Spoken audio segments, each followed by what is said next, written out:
everybody, and welcome to Blue Jays Today, where we always have something to say about the Toronto Blue Jays. I am your host, Adam Peddle. And I'm your host, Nicholas Playlog. And today, guys, we're going to be looking at could, would, should, will the Toronto Blue Jays go out and get Castellanos, the star-studded outfielder still on the free agency market. Before we get into it, though, guys, please make sure to comment down below what you think about this whole thing. Is Castellanos a viable option for the Blue Jays, or are we just talking out of our asses? And also hit the subscribe button while you're at it.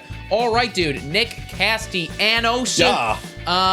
Tell the people about him already. You know, I feel like they already kind of know, Yeah. but just like refresh their memories, because he was over on Cincinnati last year, like a team that we didn't really talk about too much. We never faced them at all as the Toronto Blue Jays, Yeah. but this guy was in an MVP conversation very early on, and you know, with his own teammate Jesse Winker. Both very good outfielders. Both very good, but Nick Castellanos, he decided to elect for free agency this year to get really, really paid, and why wouldn't you? Because the last 4 years, he has a .290 batting average, an on-base of .345, a slugging of .527, and an OPS of .872. He's actually getting better throughout those 4 years. Yeah. So this guy's an absolute beast. And last year, career high in home runs, had his first Silver Slugger, MVP 12, and his first ever All-Star appearance. So this guy has hit the free agency at the right time. Yeah, no, I mean, like you said it prior to when we started filming this, and like I do like your comparison. Like he's kind of like George Springer, because he's going to be 30 years old coming in this, so I guess a year younger than Springer was when he hit free agency.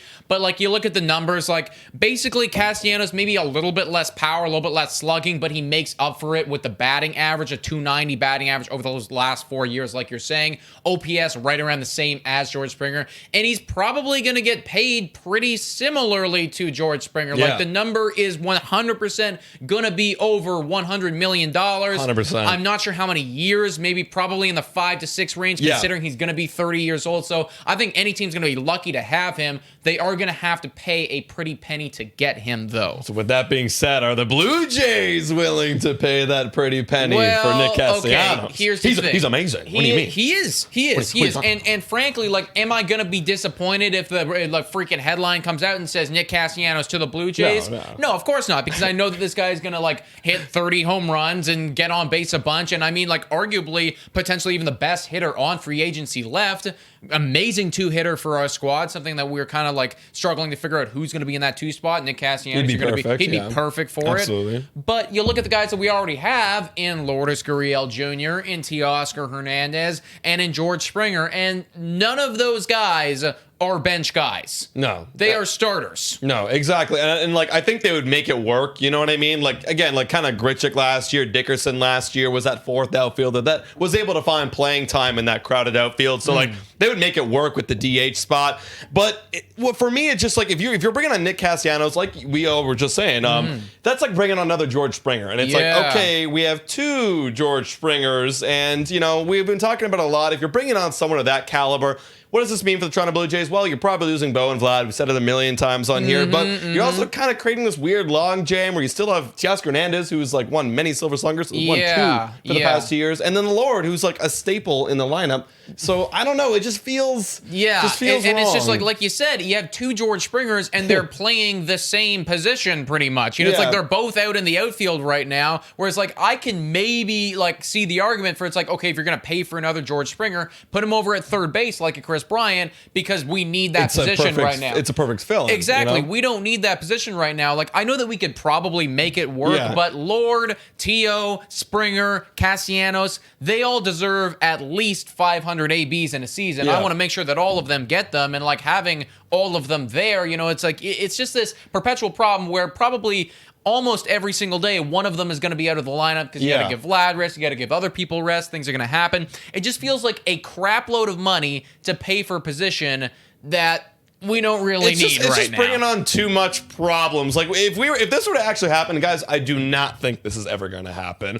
Like, maybe a 5% chance that it happens. Right. But if this does happen, it's just too many problems, and like, we're going to be looking back at this in like 2026 and be like, why'd we do that? Yeah, like, could be. What's going on? We just lost Bo, and now we have this aging George and Castellanos. What? And the reason that we bring this up in the first place at all, because, this is almost so ridiculous that it doesn't even warrant a podcast, but there has been a lot of talk, a lot of rumblings going on right now in the Blue Jays community from some analysts, from some experts, talking about how they want to bring in another fourth outfielder. And we've talked on this podcast prior, well, if Lord, if Springer, if Hernandez gets injured for an extended period of time, who's going to be that fourth outfielder? Is it Palacios? Like who's it going to be, right? We don't have a solid locked-in dude. However, Castellanos seems like a bit of an overkill for that fourth outfielder spot. Definitely an overkill. Like, I think guys that actually might make better fits, and I think we mentioned this in an earlier podcast, like people like, if you are going to go out and get a fourth outfielder, like people like, well, Corey Dickerson for one, bringing him back, Eddie Rosario and Jock Pederson, and they're all left-handed bats, and we know how much Montoyo and the Blue Jays community and the management want to get that left-handed bat. They want it. And like, so those are guys that would be a much better and much cheaper fit than cheaper, like 1/10 the price probably of Nick Castellanos. So yeah, like Nick Castellanos and Blue Jays, could it happen? Like, 3% chance. Yeah. Maybe. Not really. I don't know. That high. I guess it could happen, It could. And again, I'm not going to be disappointed if it does because he's awesome, but I think maybe we should spend our hundreds of millions of dollars elsewhere. But folks, let us know in the comments down below what you think about this whole thing. Nick Castellanos potentially to the Blue Jays. We're just making that up. That was not an actual report, but comment your thoughts down below if you are down. And guys, you can also check us out on Spotify, Google Podcasts, Anchor, Radio Public, and Breaker. And also, please make sure to like, comment, and subscribe. Also, today, Jays is our code for Monkey Knife Fight. Use the code and bet along the season with us. We're so excited. We're getting amped up. So use that code and get discounts and deals. Also, it's $3 a month to become a Patreon. Shout out and thank you to all of our Patreons. If you want to come on our Wine on Wine, hit us up, let us know, and we'll get you on our phone. Yeah. Thank you so much for watching. And go Jays, go!